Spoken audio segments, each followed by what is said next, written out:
और public health expert doctor Sameer Bhati इस वक्त मेरे साथ जुड़ रहे हैं। स्वागत है डॉक्टर समीर आपका न्यूज 18 राजस्थान पर। डॉक्टर समीर, यूपी में एक साथ लगभग 18 लोगों का ये केस आया था जिनको अलग अलग वैक्सीन लग गई थी सेकंड डोज के रूप में। जो पहली लगी थी वो दूसरी बार नहीं, दूसरी लग गई। उसके बाद स्टडी चालू हुई गंभीरता के साथ कि आखिर मिक्सिंग का एंड रिजल्ट क्या है, और जो नतीजे आ रहे हैं वो काफी एक्साइटमेंट वाले हैं। जी बिल्कुल। देखिए, जो मिक्स एंड मैच की हम बात करें, मिक्स एंड मैच ग्लोबली तो अभी काफी टाइम से चल ही रहा है, काफी सारी कंट्रीज में ऑलरेडी ये हो रहा है। मिक्स एंड मैच में बेसिकली हमें क्या देखना होता है, कुछ कंपोनेंट की सेफ्टी, उसके बाद आपका इम्यूनोजेनिसिटी, इसके बाद जो हम डोज दे रहे हैं दूसरी वैक्सीन की उसका बूस्टर इफेक्ट। इसके अलावा सबसे महत्वपूर्ण है क्या वो अभी जो हमारे वेरिएंट सर्कुलेट हो रही है उस पर काम कर रही है कि नहीं कर रही है, ये सब चीजें देखनी होती है। हालांकि हम दोनों वैक्सीन की बात करें तो दोनों ही वैक्सीन इन सभी पैरामीटर्स पे बिल्कुल जो है एकदम ठीक तरीके से काम कर रही है। ये वाली जो हम स्टडी की बात कर रहे हैं आईसीएमआर की, ये कोई प्लान स्टडी नहीं थी, जैसा अभी आपने भी बताया, एक एक्सीडेंटल स्टडी थी। बट इसको भी फर्दर इन्होंने आगे जो है 40 कंट्रोल्स भी दोनों में रखे, मतलब 18 जिन लोगों के ऊपर मिक्स वैक्सीन लगी थी दोनों तरह की, पहले कोविशील्ड लगी फिर कोवैक्सीन लगी, 40-40 का कंट्रोल ग्रुप भी रखा गया था, मतलब जिन लोगों को कोवैक्सीन लगी 40 को या जिनको कोविशील्ड लगी 40 को।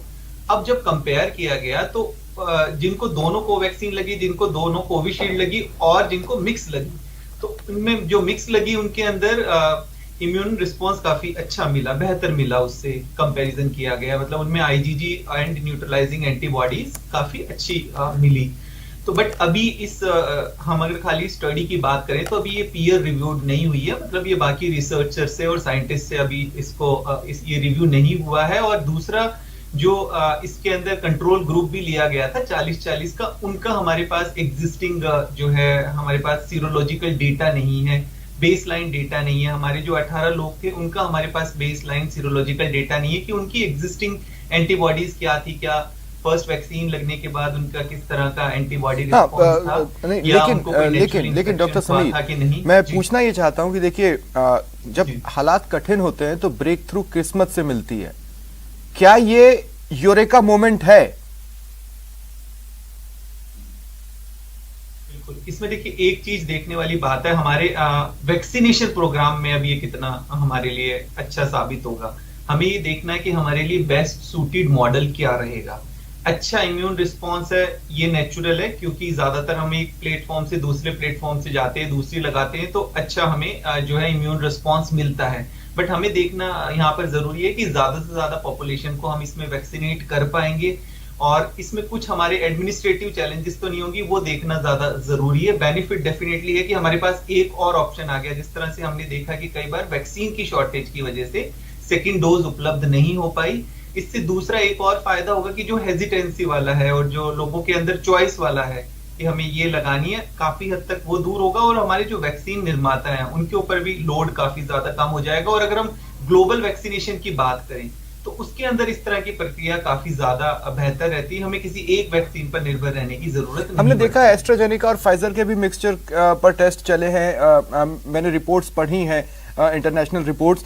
लेकिन इंटरेस्टिंग क्या है डॉक्टर समीर, जब मुझे बोला गया कि आज इस टॉपिक पर मैं मेडिकल एक्सपर्ट्स के साथ जुड़ूंगा, इंटरेस्टिंग क्या है कि इन दोनों कंपनियों के बीच में शुरुआत में झगड़ा चला था कोवैक्सीन और कोविशील्ड में। खासकर आधार पूनावाला ने तो कोवैक्सीन को पानी ठहरा दिया था।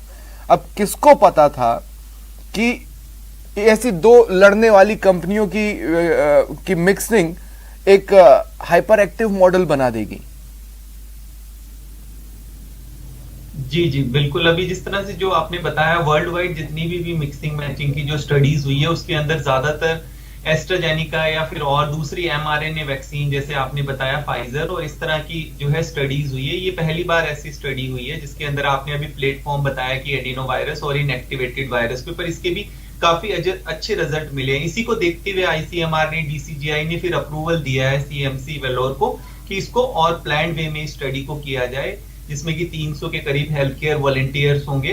तो ये अच्छा, जिस तरह से हमने आपको बात की कि ये हमारे यहाँ पर जैसा हम बोल रहे हैं जो वैक्सीन का शॉर्टेज वगैरह की समस्याएं इसके अंदर नहीं आएगी, और डेफिनेटली रिजल्ट तो इसमें बेहतर मिला ही है। अभी की फिलहाल की जो हम बात करें, चाहे वो एक्सीडेंटल स्टडी रही हो।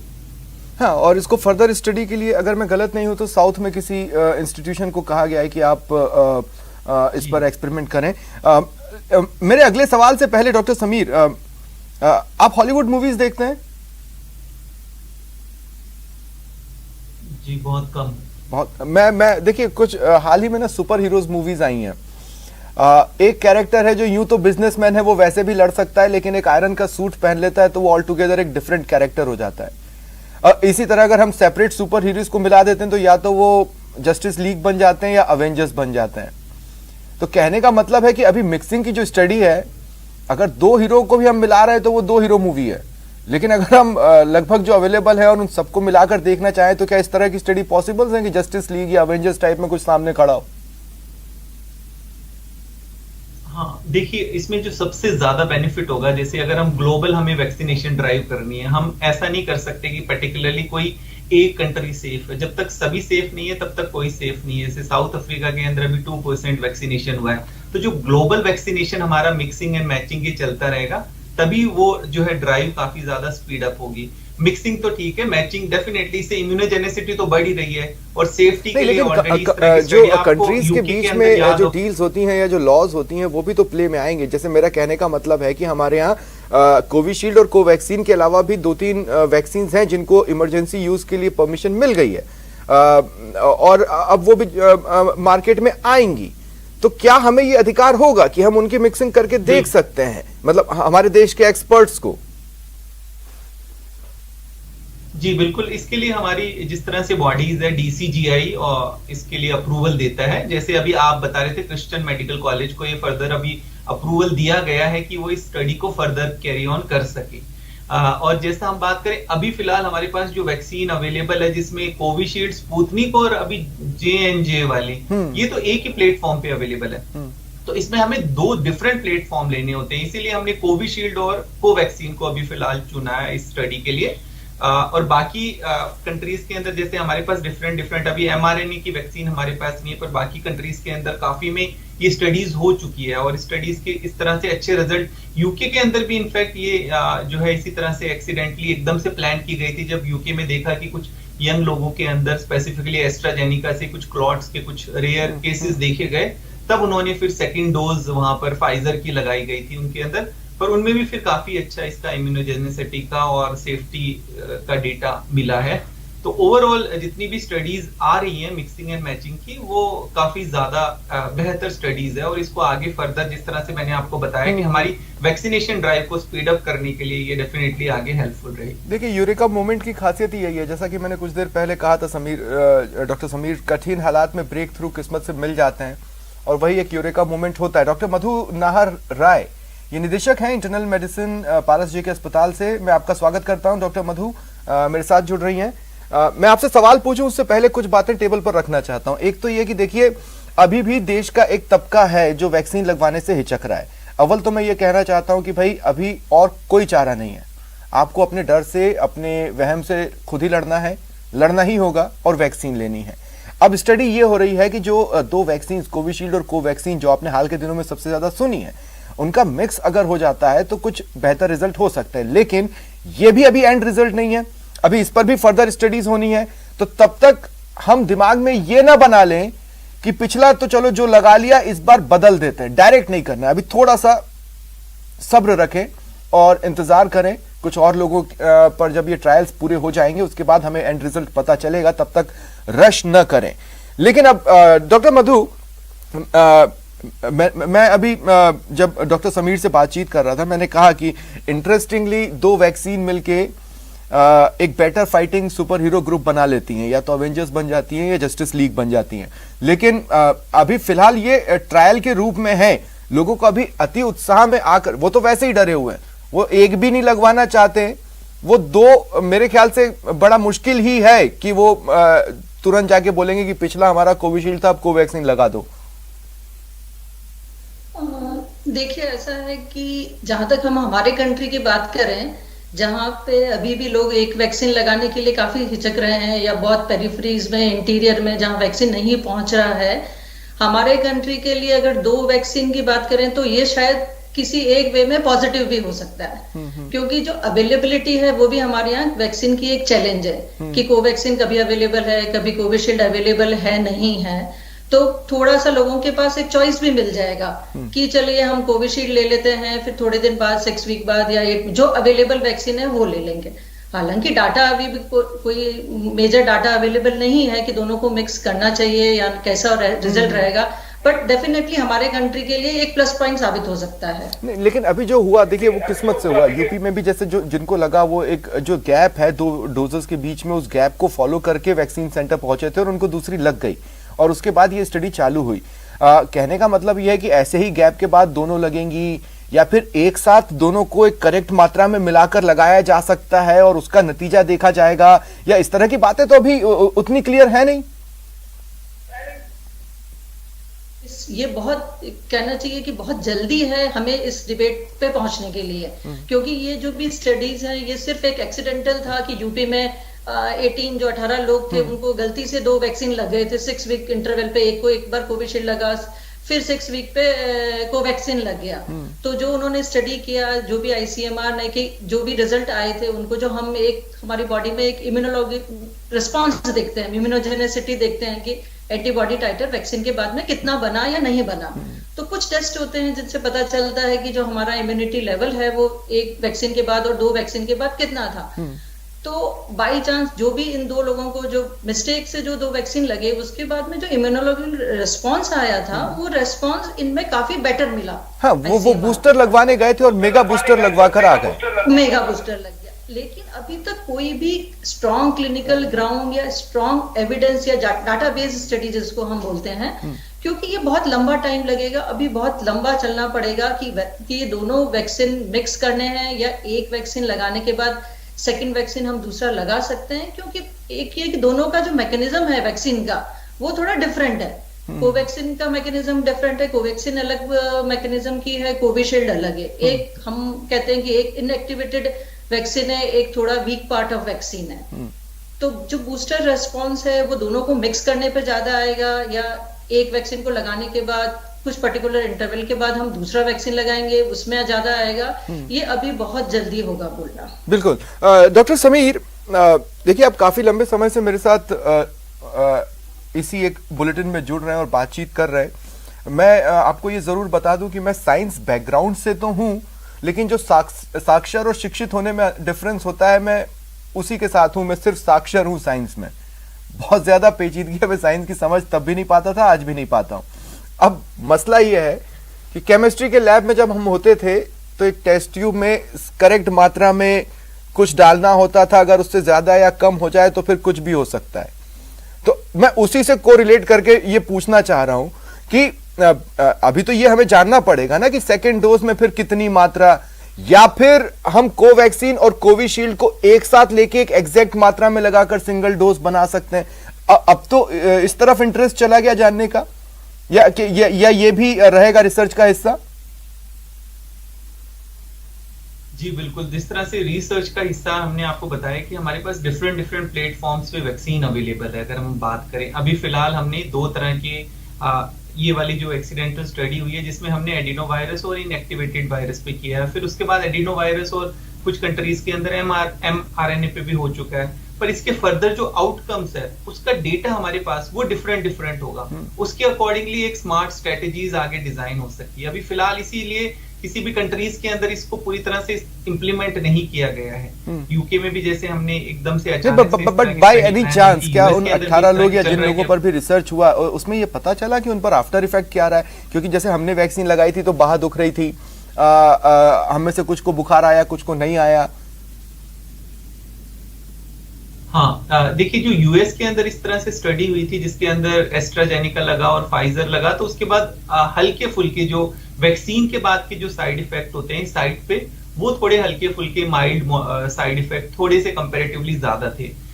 डेफिनेटली उनमें इम्यून रिस्पॉन्स भी ज्यादा था, बट उस तरह से कोई हम बात करें कि कोई सीवियर साइड इफेक्ट किसी तरह के नहीं देखे गए। जितनी भी कंट्रीज के अंदर अभी ये ऑनगोइंग जो है मिक्सिंग एंड मैचिंग जो चल रहा है, कोई सीरियस नहीं देखा गया अभी तक भी साइड इफेक्ट। तो इसीलिए इस पे अभी आगे, बट जब तक जैसा मैडम ने भी बताया कि फर्दर हमारे पास एक पूल डेटाबेस नहीं होगा तब तक हम इसको स्ट्रेटेजिकली अप्लाई नहीं कर सकते। ठीक है डॉक्टर मधु, देखिए मेरे लिए तो वही दौर सही था जब च्यवनप्राश खाते थे और इम्यूनिटी सुधर जाती थी। अब ना ये इम्यूनिटी बड़ा टिपिकल हो गई है हम लोगों के लिए। हम 1.5 साल पौने 2 साल से ये समझने की कोशिश कर रहे हैं कि हम क्या करें। हर बार एक नई स्टडी आती है और हमें ये समझना पड़ता है कि अब हमें किस चीज के लिए तैयार होना है।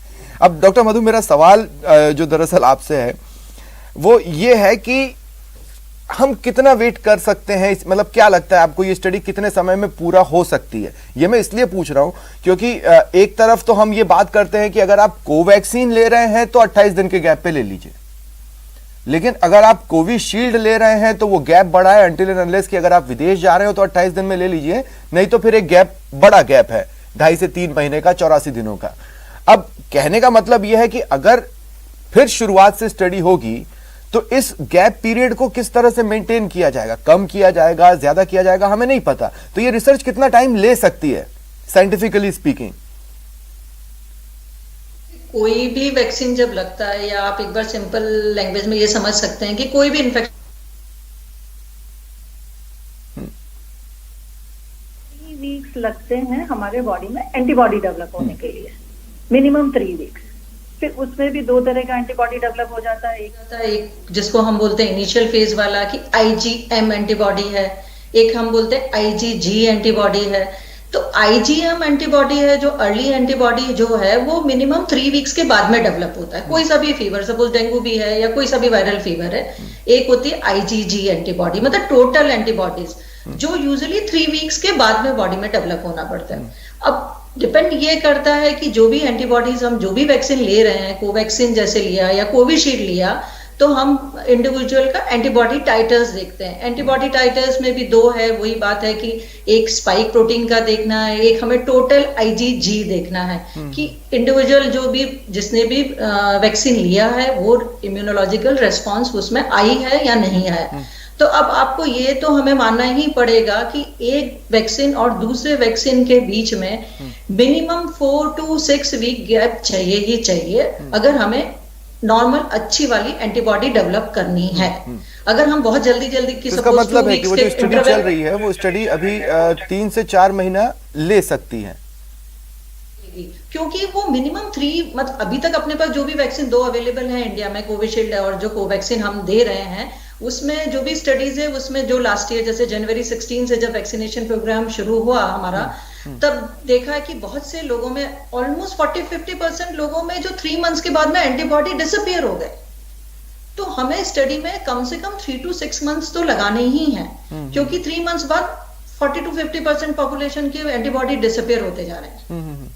तो एक किसी अच्छे रिजल्ट के लिए पहुंचने के लिए बेहतर यही होगा कि थोड़ा लंबा समय देके उस स्टडी को थोड़ा लंबा किया जाए कि उसका एंड रिजल्ट कम से कम हम 6 मंथ गैप पे देख पाए। हाँ, लेकिन डॉक्टर समीर, आप भी जानते हैं कि जब इस देश का लक्ष्य ये रखा गया है कि इस साल के खत्म होने तक सभी देशवासियों को वैक्सीनेट कर दें, ये स्टडी अगर जल्दी हो जाती है तो उस चीज को स्पीड अप किया जा सकता है और लक्ष्य को हासिल किया जा सकता है, लेकिन इस गति से उस लक्ष्य को हासिल करना बहुत टेढ़ी खीर है।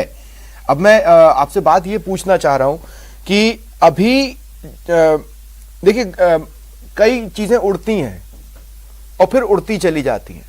कहने का मतलब था कि अभी मैंने कुछ दिनों पहले सुना कि आपने कोविशील्ड ली है, बोले हाँ, तो आपको बूस्टर डोज लेना होगा, बोले हाँ, फिर अगले साल आपको दोबारा डोज लेना होगा और फिर आपको फिर दोबारा लेना होगा, आपको बार बार लेना होगा। ये हाल ही में मुझे सुनने को मिला, अभी तक मौका नहीं मिला किसी एक्सपर्ट से इस बारे में पूछने का। तो अगर 2 का मिक्सचर उस चीज, अगर ये बात सच फैक्ट है, तो क्या उस चीज को रिड्यूस करेगा या वो इतना तेज होगा कि जितना तेजी से इफेक्ट दिखाएगा उतना तेजी से चला भी जाएगा और हमें दोबारा डोजेस लेनी होंगी? किसको पता। जी बिल्कुल। देखिए अभी फिलहाल जैसे हम बात करते हैं तो अगर हम पब्लिक हेल्थ के पॉइंट ऑफ व्यू से बात करें, प्रायोरिटी हमारी जिस तरह से हर्ड इम्यूनिटी को अचीव करना है, चाहे वो हम वैक्सीनेटेड होके करें या जिस तरह से अभी हमारा सीरो सर्वे आया है कि बहुत सारी पॉपुलेशन हमारी अभी भी ससेप्टेबल है और काफी राज्यों के अंदर अभी केसेस भी बढ़ रहे हैं। फिलहाल हमारी जो प्रायोरिटी है वो वैक्सीनेट करना चाहिए, एटलीस्ट सिंगल डोज भी लग जाए, वो ज्यादा प्रायोरिटी है। हाँ, डेफिनेटली ये ऑनगोइंग रिसर्च होते रहना जरूरी है आगे की फर्दर स्ट्रेटेजीज को प्लान करने के लिए। फिलहाल हमारी दूसरा, आप जो बूस्टर डोज की बात करें, देखिए बूस्टर डोज का अगर हम अभी देखते हैं तो बूस्टर डोज पे अब ये सबके ऊपर बाकी कंट्रीज के अंदर भी चल रहा है कि जिन्होंने mRNA बेस्ड वैक्सीन भी लिया उनके अंदर भी देखा गया है कि एंटीबॉडीज काफी डिक्लाइन हुई है। अभी हमारे पास एक सिंगल डोज की वैक्सीन आ रही है, उसके ऊपर भी कुछ इस तरह की स्टडीज है कि उसके बाद आपको सेकंड बूस्टर डोज भी लेनी पड़ सकती है। तो ये अभी इस सब पे कहना बहुत जल्दबाजी होगी। फिलहाल हमारा ऑब्जेक्टिव है जो 130 करोड़ का अभी भी हमारा टारगेट है दिसंबर तक जो हमें अचीव करना, ताकि कोई और नई तरह का वेरिएंट सर्कुलेट ना हो, वो हमारे लिए अभी टॉप प्रायोरिटी है, ताकि हम ज्यादा से ज्यादा लोगों को वैक्सीनेट कर पाए। अभी फिलहाल हमारे पास 2 या 3 और वैक्सीन जो अप्रूव हो गई है, ज़ाइकोव डी और जॉनसन एंड जॉनसन, वो आने के बाद शायद हम अपनी वैक्सीनेशन ड्राइव को स्पीड अप कर पाएंगे। पर अभी और भी यूरोपियन कंट्रीज वगैरह में ये अभी जो मिक्सिंग वाली है ये अभी ऑनगोइंग चल रहा है, रिसर्च चल रहा है। जैसा मैडम ने भी बताया, कम से कम 3 to 6 मंथ लग जाएंगे इस तरह का हमारे पास एक सॉलिड डेटाबेस आने के बाद। उसी डेटा को देख के हम आगे अपनी पॉलिसीज रीडिफाइन कर सकते हैं। डॉक्टर मधु, मैं आपके पास इस बात के साथ आ रहा हूं कि देखिए, जिस चीज से डरना चाहिए लोग उससे डर नहीं रहे, और जिससे नहीं डरना चाहिए उसको लेकर डर है। देखिए, कोरोना से धीरे धीरे लोगों का डर खत्म होता जा रहा है, वो सड़कों पर दिख रहा है, और वैक्सीन से डरना नहीं चाहिए तो उसको लेकर झिझक और डर दोनों नजर आ रहे हैं। अभी आप इमेजिन कीजिए ऐसे हालात में जहां कहीं भी गलती से, प्रदेश में भी 2-3 ऐसे केसेस आए जिसमें सेकेंड डोज दूसरा लग गया, उनके सर पर तो आसमान गिरा है। वो इस हद तक डर गए, घबरा गए कि पता नहीं क्या हो गया और पता नहीं क्या हो जाएगा। अब मान लीजिए कि अगर कोई गया है वैक्सीनेशन सेंटर पे और उसे गलती से दूसरा डोज लग गया है या दूसरी कंपनी का डोज लग गया है, तो उसे डरना चाहिए या फिलहाल वो डर को साइड में रखें, पर इस चीज को अवॉइड करें कि फिलहाल तो जो लगवाया था वही लगवा ले जब तक स्टडी ना हो जाए? देखिए, अभी जहां तक हम बात कर रहे हैं कि यूपी में जो भी एक्सीडेंटली हुआ था कि जो 18 लोगों को गलत, मतलब जो दूसरा वैक्सीन लग गया, अब उसके जो रिजल्ट थे वो हमारे इंडिविजुअल जो वैक्सीन जो हम लगा रहे थे, कोविशील्ड या कोवैक्सीन, उससे बेटर रिजल्ट थे। मतलब जो हमारा इम्यूनोलॉजिकल रेस्पॉन्स था या एंटीबॉडी रेस्पॉन्स था वो बेटर था। तो अब ये हमें एक्चुअल में लोगों तक पहुंचाना पड़ेगा कि गलती से अगर दूसरा वैक्सीन लग भी गया है आपको, तो आपको इसमें डरने की कोई बात नहीं है।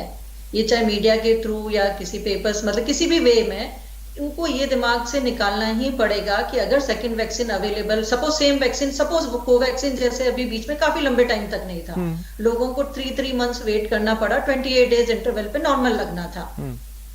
तो ये लोगों को दिमाग से निकाल देना पड़ेगा एक टाइम के बाद में कि जो अवेलेबल वैक्सीन है और जो स्टडीज चल रही हैं उनके हिसाब से हम सेकंड वैक्सीन जो दूसरी कंपनी का या दूसरा जो वैक्सीन है वो हम लगा सकते हैं।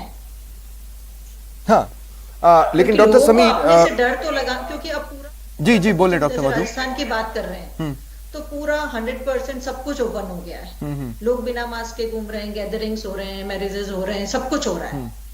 और लोग एक तरफ से जो वैक्सीन जिन्होंने लगा लिया है वो बिल्कुल वो हो गए हैं कि चलो हमारा तो वैक्सीन लग गया, हमें कुछ नहीं हो सकेगा। एक दूसरी पॉपुलेशन है जो वैक्सीन लगाना नहीं चाहती है।